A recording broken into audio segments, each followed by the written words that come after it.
السلام عليكم ورحمة الله وبركاته.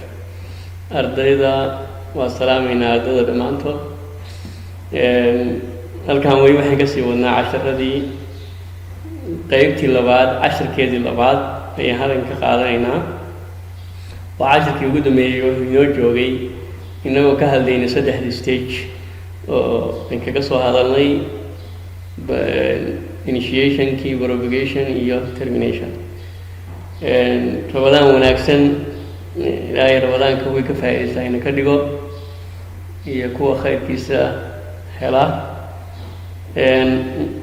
halkan waxaan ka bilaabaynaa casharkii labaad qaybtii labaad casharkeedii labaad oo ah isomeres of alkanes. Isomeres of alkanes. Alkanesku waxay ka mid yihiin hydrocarboniska waxaan hadda intaa ka hadlaynayna waa iyagii waa saturated hydrocarbonisk waxaan ka soo hadalnay physical property-goodii waxaan ka soo hadalnay chemical property-goodii halkan waxaan gelinaynaa qaybtii kale marka waxaan ka hadlaynaa isomeres of alkanes. Isomereska ay leeyihiin alkaneska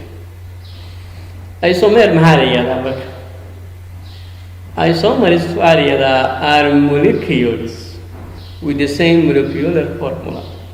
waxay leeyihiin molecular formula isku mid ah but laakiin different structure laakiin maxay ku kala duwan yihiin structure-kii ayay ku kala duwan yihiin oo qaab dhismeedkii ama structure-ka silsilada u dhisan tahay bay ku kala duwan yihiin laakiin haddaad tiriso number of carbonka iyo number of hydrogen waa isku mid ila molecular formula muxuu sheegaa sidiisaba waa number of carbon iyo number of hydrogen uu sheegaya ama inta atom uu sheeg ka kooban yahay structure shuqulku male laakiin molecular noocaana waxay isaga mid ka yihiin molecular formula waa isku mid haddaa qodho laakiin waxay ku kala duwan yihiin structure kuwa noocaas waxaa loo yaqaanaa isomeres. Isomeres are molecules waa moleculada with the same molecular formula kuwaasoo ku kala duwan molecular formula but laakiin different ku kala duwan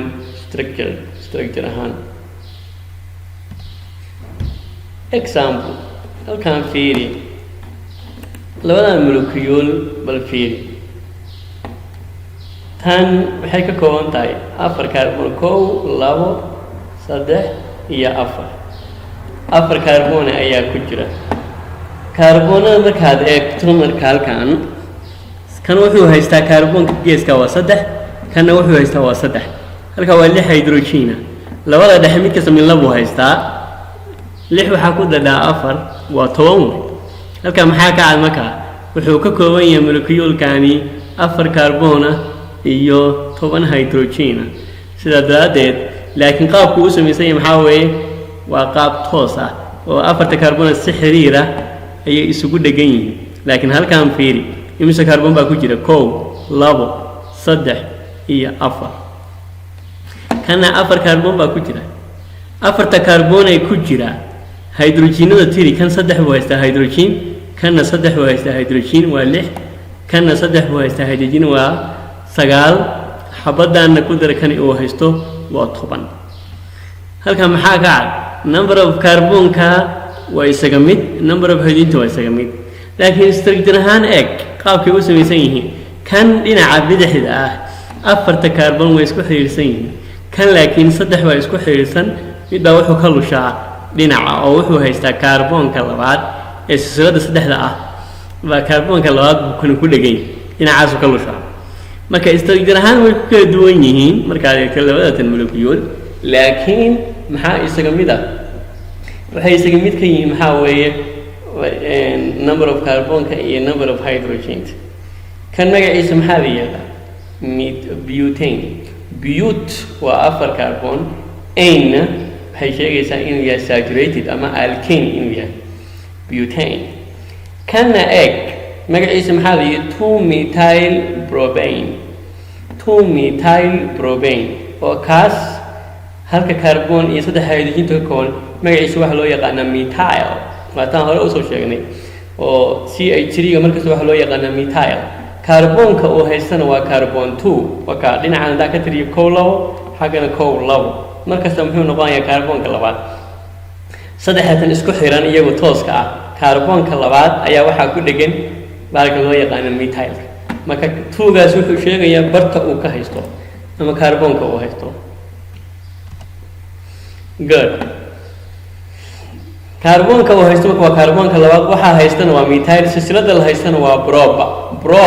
muxuu kuu sheegayaa waa saddex kaarboon aynkaasna maxay ii sheegaysaa waa alkane waa silsilada alkane laakiin saddex kaarboon isku xiriirsan yihiin midna uu ka lusho dhinac ka lusho waa branch baa iyada ka dhinac ka lusho branchiyada silsiladan la haystana waxaa loo yaqaanaa stem gadaal bayn ka arki doonaa marka silsilada stemku waa saddex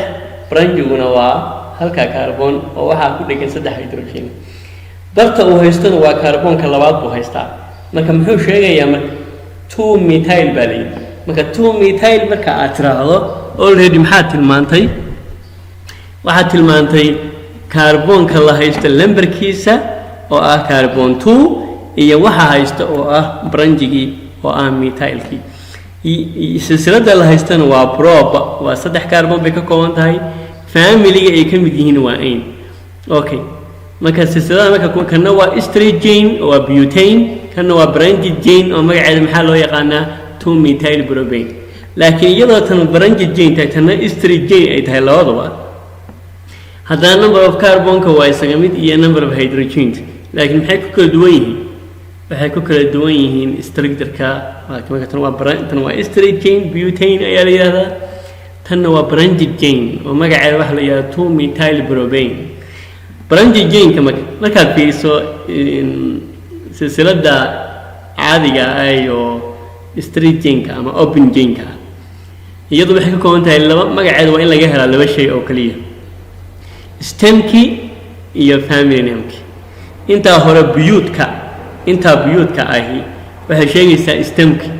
oo waa afar kaarboon biyuud waa afar intaa dambana waxay sheegaysaa maxaa weeye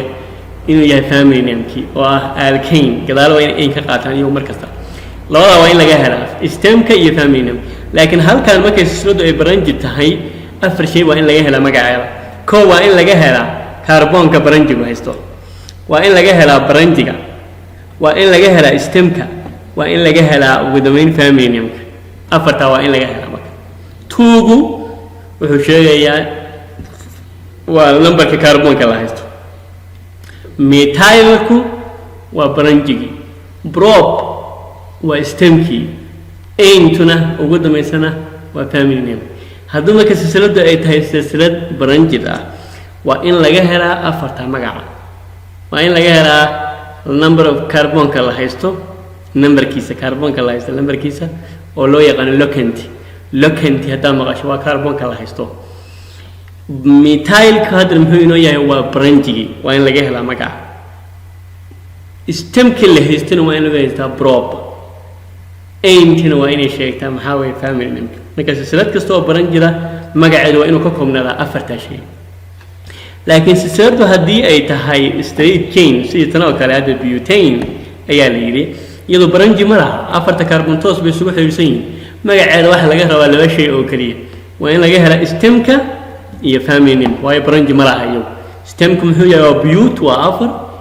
family namekuna waa ain good labadaa markan silsiladood midna waa branchid tan midigta weeye tanna waa straight chain marka waxaa lahayaa waa isomeris baa layaa marka isomeris bay noqonayaan isomeriska butane marka butane waxa leeyahay laba isomer bay leedahay mid waa butane oo caadi magaca caadiga bay qaadanaysaa waa tan midna waa branchid oo magaceeda muxuu noqonayaa 2 methyl propane good butane iyadu maxay tahay is a straight chain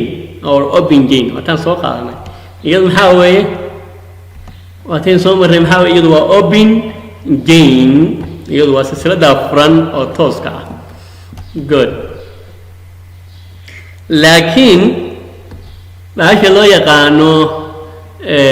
tan kale way ka duwan tahay marka waatan wuxuu yidhi butane buu yidhi waa straight chain ama open chain which consists carbon atoms maxay ka kooban tahay carbon atoms but carbon atoms but laakiin marka la yidhaahdo 2 methyl propane waa tii kale is branchid iyadu maxay tahay iyadu waa branchid chain silsiladu waxay tahay branchid way branchid chain bariyada which consists of ka kooban also 4 carbon atoms 4 carbon ba ku jira in which 1 carbon is branchid laakiin hal carbon ba muxuu yahay mid ba branchid oo dhinaca ka lusha maxay kaga duwan tahay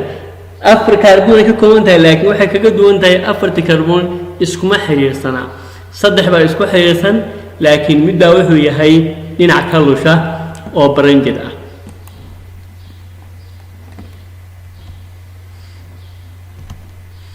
mid ba dhinaca ka lusha muxuu yahay isagu branchid an attached muxuuna ku xiran yahay on carbon 2 carbon ka labaad buu haysaa of the 3 carbon atoms saddexda carbon oo aan daayin soo sheegnay ilaa saddex carbon buu ka koobnaa silsiladii waatan probe bay ahayd kow labo oo tii labaada iyo saddex kow labo saddex saddexda marka waa probe saddexda carbon xagee buu ka haystaa marka carbonka labaad buu ka haystaa good marka carbonka labaad ayay ku dhegan tahay of the 3 carbon atoms so the stem of the butane stemka butane is but halkan ina guud laga dhigo finaale but ma halkan oo but stemka butane maxaa weeye isagu waa but ayuu noqonaya waa afar way and the stem of stemka 2 methyl propane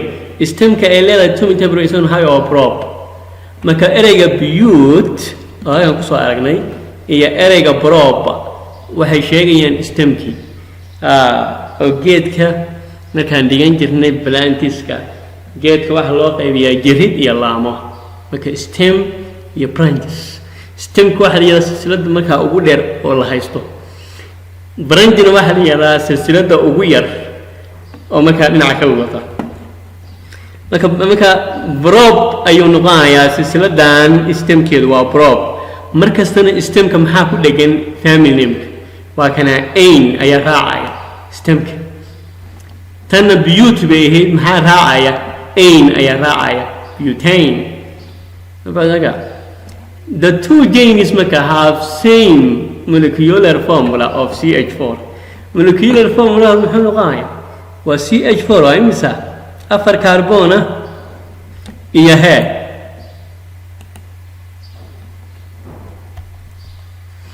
waxay ka kooban tahay halkan waxay ka kooban tahay afar carbon iyo 10 hydrogen marka maxaa la hayaa molecular formula waa C4H10 C4H10 but laakiin tan kale they have different structure waxay leeyihiin structure kala duwan and different names iyo magacyo kala duwan waayo mar hadduu structure ku isbedelo magacina waa isbedelayaa so they are isomers saas maxay ku noqdeen marka isomers waa astaantii lagu yaqaanay isomerska ayay yeesheen oo labadu tirada carbonka waa isaga mid ama molecular formula waa isaga mid oo maxaa weeye C4H10 maxay kala duwan yihiin structure-ka iyo magaca tan maxaa la magaceeda 2 methyl propane tan magaceeda maxaa la hayaa butane ayaa la oranayaa magaceeda marka labadatan silsiladood midna waa afar carbon bay ka kooban tahay oo toos ugu xiriirsan oo silsilad straight ah toosan magaceedana waxa loo yaqaanaa butane tan kalena waa afar carbon bay ka kooban tahay laakiin afarta carbon saddex baa isku xiriirsan waa probe midna waa branchid waa methyl waa hal carbon buu ka kooban yahay sida daraaddeed iyaga waxaa la hayaa marka labadatan molecule waa isomerska dabeecadda waa in laga helaa waa inay yeeshaan molecular formula isku mid ah laakiin waa inay ku kala duwanaadaan maxay structure-ka good the name is of branchid chains silsiladu ma hadday branchid tahay oo ay branch leedahay straight chain aysan ahayn must contain waa inuu ka kooban yahay 4 things magaca silsilada branchidka ma aha silsilada tooska ah ama silsilada straight ka ma silsilada laga hadlayo waa silsilada branjirka oo branjiga leh magaceeda waa in laga helaa afar waxyaalood wataan day soo sheegay afarta waxyaalood maxay yihiin kow waa in laga helaa stemki inaga hadda maxay inoo ahaa stemkeenu probe ku ah saddex carbon leh ayay ahayd waa tana waa probe tan labaad waa in laga helaa branjiga yaa weeye ama side chain ama substituent inta waa loo yaqaanaa haddaa branji tiraahdo side chain oo dhinac ka lusha ama substituent inta waa dhigi karaa inaga inoo ahaa marka methyl ayaa inoo ahaa waa in laga helaa isagana branjigu yuu yahay ama side chainku yuu yahay ama substituentigu yuu yahay waa methylku inoo yahay tan saddexaad waa in laga helaa locantigi oo locantigi maxaa weeye the carbon which the branch is attached carbonka branchigu ku dhagan yahay oo halkan yaa inoo ah inaga number 2 carbonka lambarkiisa la sheegaya carbonka labaad waa tan inaga 2 bayno ah waa locanti baa liga locantigu waa carbonka branchigu haysto markasta ugu dambeyn maxaa laga rabaa family name-kii silsiladaas family-geebay ka tantahay ama homologous series-keebay ka tantahay yaa inoo ahaa marka inaga ain marka afartaa marka la isku wato maxay noqonaysaa 2 methyl propain saasay isu qabsanayaan marka hoos bay ku qoranayna waka nameki markaa muxuu noqday 2ga ugu soo horeynaya marka ores waxaa loogu horeysiinayaa يعني كربون كأما لو كنت تيجي الله يستو هيا الغري ومحل الله يا مكا محل نقول يا مكا هل كويه نقول 2 ميثايل بروبين أفرتوا قوة مكا وين لقيها لا أفرت مكا أفرت هذه لقوايو ما يعبرن جوا حاكا مكان 2 غاسي ولو كنت تيجي ميثايل كنا وبرنجي بروب كنا وستمكي أنتنا وفاميلي نمكي مكاب سلسلة برنجي كهديتها هاي أي سنتين سلسلة استريجينا ما قاعد وين أفرط على جهرا ستمكي وين ما قاعد يصير بيشوف كذا برنجي وين وكذا كربون كوهيست أما لو كنت وين لجهرا ما قاعد فاميلي نمكي وين لجهرا marka seel marka loo order gareeyaa orderka magaca ku sheegaya waxa lagu horeysiinayaa uu ku yiri locantiga ama carbonka la haysto numberkiisa waxa lagu hajinayaa branjigi inaga methyl bayno ah waxa lagu hajinayaa stemka waxa ugu dameynaya family name gaad maxaa liitin magaca 2 methyl propane ayaa noqonaysaa marka good to find the number of possible isomers of the molecule. markii lagu yeero shaygaas imisa molecule buu yeelanayaa yani molecule-kaas formula ku soo saaraysa marka jira to find the number of possible isomers of molecules we use the formula 2 power n minus 4 plus 1 formulahaas 2 power n minus 4 plus 1 waxay kuu sahlaysaa inaad ogaato imisa ayuu yeelan karaa hadda teen haddaan ku apply gareyno inta markaas maxay u taagan tahay inta halkaas saaran maxay u taagan tahay waa number of carbon kii u taagan tahay hadda marka kii hadda ku apply gareyno imisa carbon buu ahaa 4 buu ahaa marka maxay noqonaysaa 2 power 4 minus 4 plus 1 4 minus 4 maxay soo baxaya 2 power 0 ayay noqonaysaa plus 1 2 power 0 maxay noqonaysaa marka waa 1 plus 1 imisa 2 waa sax maaha marka laba isomer buu yeelanaya marka maxay kala ahaayeen butane iyo 2 methyl propane marka hadaa marka inaad soo saarto imisa ayuu yeelan karaa waxa ku saaraysaa formula 2 power n minus 4 plus 1 maxay ku sheegaysaa tirada isomerska molecule-kaas uu yeelan karayo marka hal waxa inoo soo baxay marka 4 waxa inoo soo baxay 2 markastana inta waxa ku bedelanaysaa tirada carbonka molecule-ka ku jira inaga hada kay inoo ah waa butane macnihiisu maxaa weeye 4 marka maxaan ku bedelanayna marka NT4 minus 4 maxay noqotay waa 0 2 power 0 na muxuu la mid yahay waa 1 de 1 plus 1 na maxay noqotay goorta 2 oo macnaheedu yahay butane maxay yeelan karaa ama silsiladu haddii 4 carbon ka kooban tahay waxay yeelan karaa 2 isomer oo kaliya mid kale ma yeelan karo. This means butane macnaheedu waa maxay? Butane has two isomers. waxay leedahay laba isomer oo loogu yeero butane oo maxay tahay iyadu waa estrogen iyo 2-methyl propane oo maxay tahay iyaduna branchidine. labada isomer ayay yeelan karaysaa. laba isomer oo mid muxuu ahaa butane oo silsilad 4 carbon toos u xiriirsan ah oo ah estrogen bari. Estrogen means toos way waa toos ama open. 2-methyl propane maxay noqonaysaa iyadana waa branchidine. waa maxay ka kooban tahay silsiladan stemkii iyo family namekii iyo branchigii oo ah methyl iyo carbonkii uu ku dheganaa. marka waa branchidine iyadu laakiin 4 carbon bay iyaduna ka kooban tahay. macnaheedu waa maxay? silsilada 4 carbon ka kooban ama biyuudka ahi laba isomer bay yeelan karaa mar isagoo toos ah iyo mar isagoo branchid ah.